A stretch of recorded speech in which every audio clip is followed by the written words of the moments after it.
There are places in this world where the sky feels closer than usual. Wide open fields, lonely farmhouses, and stretches of land so quiet, when something falls from the heavens. The whole earth seems to hold its breath. This is one of those places, and on one particular night, something fell, something that didn't belong here, something that would grow up wearing a human face and hiding something ancient and terrifying beneath it. Most people who lived near that farm would never know the truth. But the ones who didn't live long enough to tell it. Tori and Kyle Breyer had been trying to build a family for years. Their home carried the quiet weight of that longing. Hopeful routines that led nowhere, and a love between two people strong enough to survive disappointment again and again. Then one night, while the darkness outside was still and the stars were sharp against the sky, the house shook, not from wind, not from thunder, something else, something that tore through the atmosphere and crashed near their land with a force that rattled the walls and stopped time for just a moment. They went outside, and what they found changed everything. They named him Brandon for years. He was exactly what they needed him to be, a curious, bright-eyed boy, running through golden fields, laughing at birthday candles, growing tall in home videos that Tori replayed like prayers. He was their miracle, the child the universe had somehow sent them. Kyle taught him how to fish. Tori read him to sleep. They built a life round him like a warm, sturdy house, never once questioning the foundation it stood on, and Brandon, for his part, seemed happy, normal, just a quiet kid with wide eyes and a thoughtful face. But underneath the surface, something else was waking up.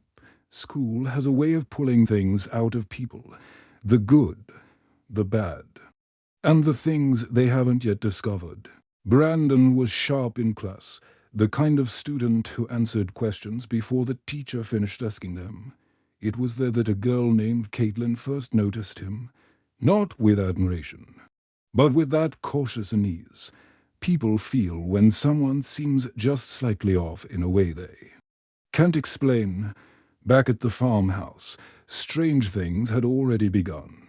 One night, as Tori painted quietly, Brandon rose from his bed without waking, his eyes open but somewhere else entirely.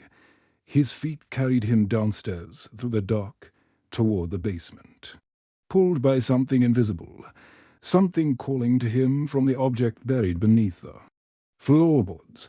He reached it, and when he did, his mouth opened. And what came out wasn't a child's voice at all. Tori found him in time. She held his face, called his name, and pulled him back from wherever he had gone. He blinked. He was just Brandon again. But that night planted a seed of fear in her chest that she would spend months trying to ignore. The next morning brought stranger things still. Brandon tried to start the lawnmower. When the engine refused to catch, he didn't throw a tantrum. He threw the entire machine across the yard like it weighed nothing. Then, slowly, he walked toward the still spinning blade. He pressed his hand into it. The blade stopped. His skin didn't even redden. He stared at his unharmed palm with something that looked less like shock and more like recognition. Like he had always suspected this, and now he finally knew. Kyle wasn't blind. He saw the fork at breakfast, the way Brandon chewed it without a flinch, without a mark. He saw the distant look in his son's eyes, Brandon's gaze drifting toward something no one else could see. So he did what fathers do when they sense something slipping away. He took the boy hunting. Out in the open air, rifle in hand, he tried to have the conversation. About growing up, about the changes happening, about the laundry as Tori had found. Brandon listened quietly, and that night, Caitlin sat alone in her bedroom, her laptop open and music playing softly. She felt it, a chill, a presence just outside her window. She closed the laptop. She called for Her mother. Something had been watching her, and she couldn't shake the feeling. The cracks in Brandon's carefully constructed normal life grew wider and faster than anyone could stop. The chickens on the farm were found slaughtered, not scattered by a predator, but destroyed with terrifying force. The door had been ripped from its hinges. The lock had been snapped clean. Kyle stood in the wreckage. He said what Tori refused to hear. She insisted it was a wolf. Kyle knew better, but knowing something and accepting it are different kinds of pain, and Tori wasn't ready for either. Then came the day at school, the trustful exercise, where Caitlin stepped back instead of catching him. Brandon hit the gym floor with a look in his eyes that went colder than any child's should ever go. When the coach forced Caitlin to help him up, Brandon took her hand. And then he squeezed. The sound of bones snapping silenced the entire room. The fallout was swift and brutal. The school office became a battleground. Caitlin's mother demanding justice and the sheriff offering nothing but counseling sessions. Tori sat beside her son, defending him with a mother's desperation, not yet willing to see the monster. Brandon sat silently through it all, calm, composed, watching the chaos he'd created. When Caitlin's mother called him the son of a psycho, Tori fought back hard. The family left, but as they walked out, Brandon paused at the door and turned back slowly. The look he gave that woman didn't belong on a 12-year-old face. It was a verdict, and she had just been found guilty. That same night, Brandon slipped out under the cover of darkness and found Caitlin's mother alone at the diner, closing up for the night. She noticed it immediately, something wrong in the air, a wrongness she felt. Then she saw them. Strange symbols carved deep into the glass of the windows. The same marks she had seen before without understanding. The lights began to flicker. Then the windows exploded inward. She grabbed a baseball bat. She swung at shadows. She locked herself in the walk-in cooler, hands shaking, heart slamming against ribs. It didn't matter. A beam of blazing red heat sliced through the steel door like a hot knife through paper. The door was torn free, and Brandon stepped inside, his face empty of everything, of mercy, of hesitation, of humanity. By morning, he sat at the breakfast table as if nothing had happened. He told his parents that things were fine. The sheriff arrived at the diner to a scene that would haunt him for the rest of his career. Kyle, meanwhile, was coming undone quietly, privately, carrying his worst fear to a bar. He confessed it out loud to people who couldn't help him. His son might not be a boy at all. His son might be something else entirely. That night, his sister Melly received a visit she hadn't asked for. Brandon showed up at her door, calm and cordial. With a warning she understood immediately. Don't call the police. When she tried to text Noah anyway, she didn't realize the boy was already watching from outside her window, already inside her closet, already several steps ahead of everyone who thought they could stop him. Noah arrived to save his wife. He was brave. He was furious. He dragged Brandon outside and threatened to expose everything. But the moment Noah tried to physically force the boy into the truck, he discovered what Tori and Kyle had been too afraid to fully accept. Brandon threw him like a ragdoll. Noah scrambled into his truck and floored it, his hands shaking, his eyes darting to the rearview mirror. The engine began to fail. The truck swerved. And then, through the windshield, Noah saw him, standing in the road directly ahead, motionless. Noah screamed. Brandon raised the entire truck off the ground with one hand, held it suspended in the air for a long, silent moment, and then brought it down.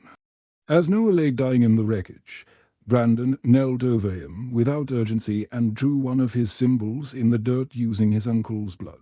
Then he went home and said he'd been playing soccer. Kyle's nightmare that night was not a nightmare at all. It was a memory.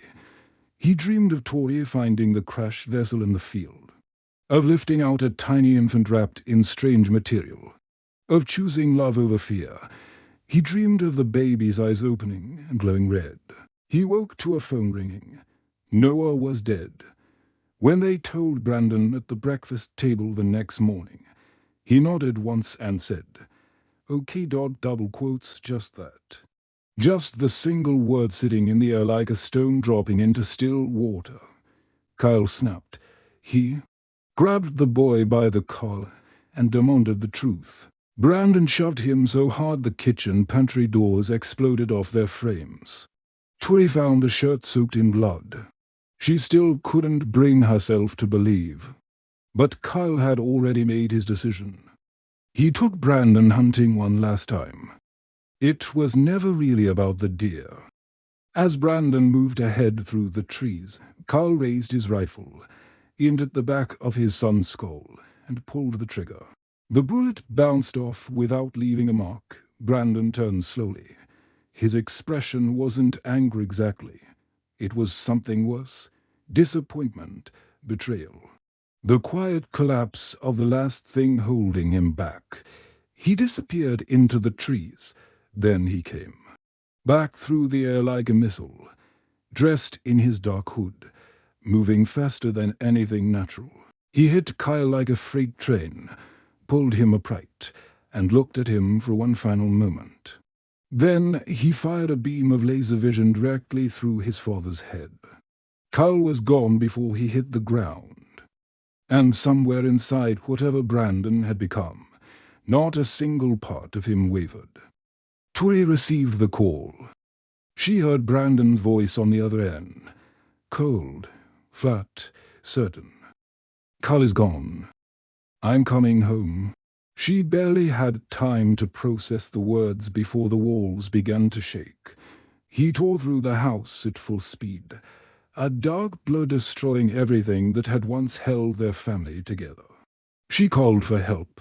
The sheriff arrived. Brandon killed him in seconds. The deputy tried. Brandon was simply elsewhere whenever she reached for him.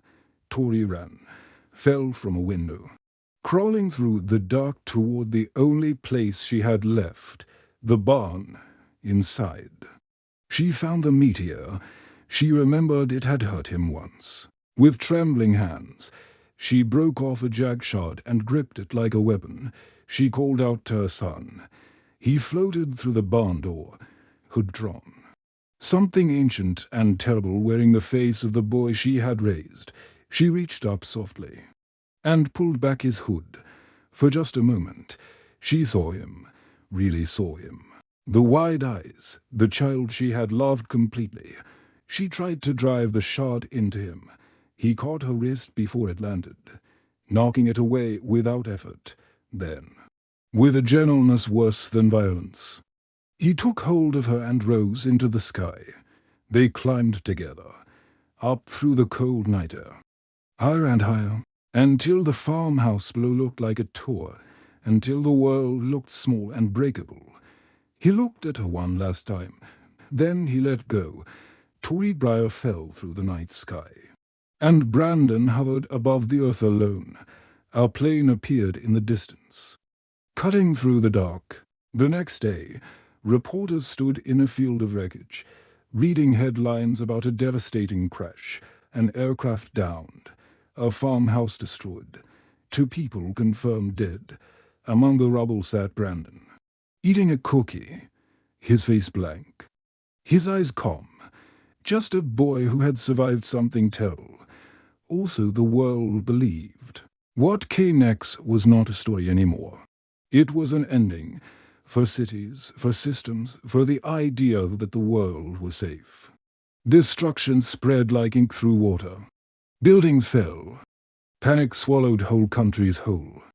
The name Brandon Breyer meant nothing to most people, and that was exactly how he wanted it, until it didn't. This was never a story about a superhero who lost his way. It was a warning about what power looks like when it arrives without conscience. When love is not enough to make something human. When the thing that fell from the sky was never looking for a home. It was looking for a world to take.